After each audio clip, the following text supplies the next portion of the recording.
ప్రియమైన మిత్రులారా, మీరు మీనింగ్ ఆఫ్ వర్డ్ అనే శీర్షికతో ఇంటర్నెట్లో శోధిస్తే మీరు ఒక పదానికి సంబంధించిన ఈ క్రింది నిర్వచనాలను పొందగలుగుతారు.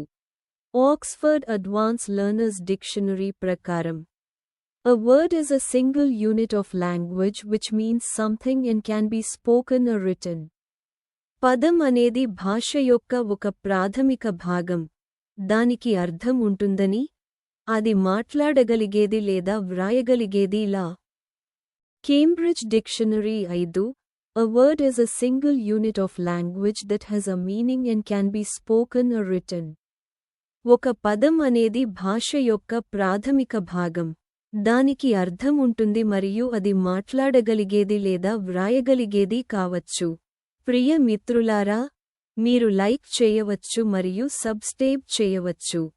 అలాగే కొత్త వీడియో అప్డేట్స్ కోసం బెల్ ఐకాన్పై క్లిక్ చేయవచ్చు. పై అభిప్రాయాల ప్రకారం ఒక పదానికి ఈ క్రింది లక్షణాలు ఉన్నాయి. 1. It is a single unit of language. ఇది భాష యొక్క ప్రాథమిక. 2. It has a meaning. 16.6. 3. It can be spoken or written. 16 మాట్లాడగలిగేది లేదా వ్రాయగలిగేది కావచ్చు. అయితే పై నిర్వచనాల్లో కొన్ని లోపాలున్నాయి. మొదటగా, పై లక్షణాలు ఉన్నప్పటికీ కొన్ని పదాలతో కూడిన ఫ్రేజ్ లేదా క్లోజ్ లేదా సెంటెన్స్ను ఒక పదంగా పరిగణించరు. అంటే కొన్ని పదాలు కలిగి ఉన్న ఫ్రేజ్, క్లోజ్ లేదా సెంటెన్స్, వాటిలో ప్రతి ఒక్కటి భాష యొక్క ప్రాథమిక భాగం అయి అర్థం కలిగి ఉన్న ఒక్క పదంగా పరిగణించబడదు. రెండవది, ఒక పదం ఎక్స్క్లమేషన్ లేదా ఇంటర్జెక్షన్ అయితే దాన్ని భాషా శాస్త్రజ్ఞులు ఒక ఫిల్లర్ వర్డ్ లేదా సహాయక పదంగా పరిగణించి అర్థరహితం అనవచ్చు. ఆంగ్ల భాషా నిపుణులు సాధారణంగా ఫిల్లర్ పదాలను అర్థరహితంగా పరిగణిస్తారు, ఎందుకంటే అవి వాక్యాలలో ప్రత్యేకమైన అర్థాన్ని జోడించవు. 2 ఫిల్లర్ పదాలు ఆమ్ మరియు ఆహ్ క్రింద ఉపయోగించబడ్డాయి. 1. ఆమ్, I don't remember his name. అతని పేరు పులా 6. 2. ఆహ్, yes, now I remember his name. గుర్తొచ్చింది.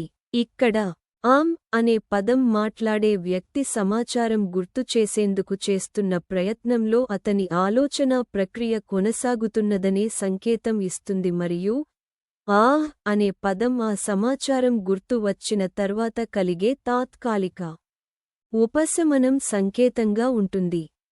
ఈ 2 ఫిల్లర్ పదాలు సంభాషణ ప్రవాహాన్ని నిర్మించడంలో మరియు దిశనిచ్చడంలో సహాయపడతాయి.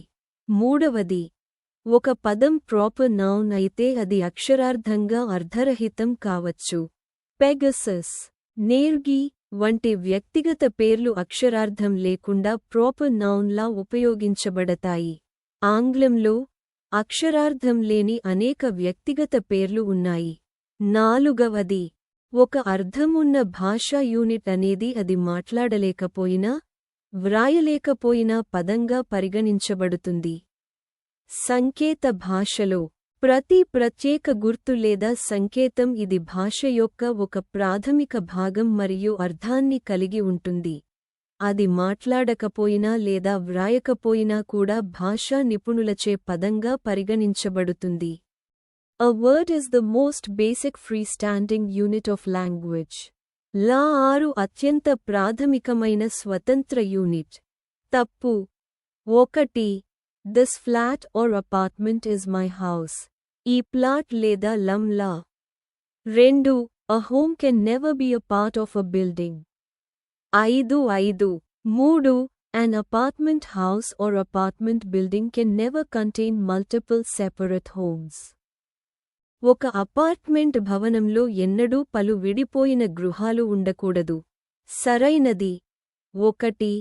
This flat or apartment is my home. 6. 2. A home can be a part of a building. 95. 3. An apartment house or apartment building can contain multiple separate homes. ఒక apartment భవనం పలు విడిపోయిన ఇళ్లను కలిగి ఉండవచ్చు. మనకు తెలుసు, ఒక హౌస్ లేదా బిల్డింగ్ అనేది ఒక భవనం మరియు ఒక ఫ్లాట్ లేదా అపార్ట్మెంట్ అనేది భవనంలోని భాగం. కాబట్టి ఒక ఫ్లాట్ లేదా అపార్ట్మెంట్ తాను హౌస్ లేదా బిల్డింగ్ కావడం సాధ్యపడదు. ఆంగ్ల నిఘంటువులలో మనం చూస్తాము, ఒక బిల్డింగ్లో భాగంగా ఉన్న ఫ్లాట్ లేదా అపార్ట్మెంట్ ఒక హోమ్ అయ్యే అవకాశముంది. అలాగే అపార్ట్మెంట్ హౌస్ అనేది భవన రకం, ఇది పలు ఇళ్లను కలిగి ఉండగలదు. తప్పు 1. It was lovely cold evening. అది ఒక ఆనందదాయకమైన కానీ అసౌకర్యంగా ఉన్న చల్లని సాయంత్రం. 2. It was bitterly cool outside. బయట అసౌకర్యంగా ఉష్ణతక్కువగా ఉంది.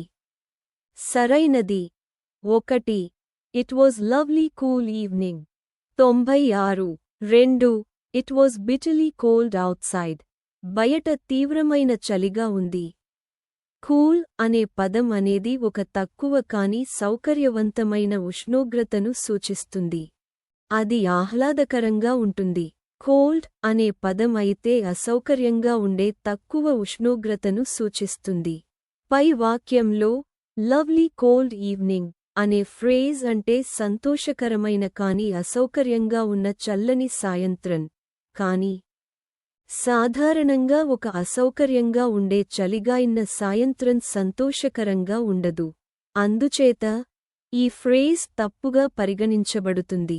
అదే విధంగా బిటర్లీ కూల్ అనే ఫ్రేజ్ అంటే అసౌకర్యంగా ఉన్న ఒక సౌకర్యవంతమైన చల్లదనం. కానీ సౌకర్యవంతమైన చలిగానం సాధారణంగా అసౌకర్యంగా ఉండదు.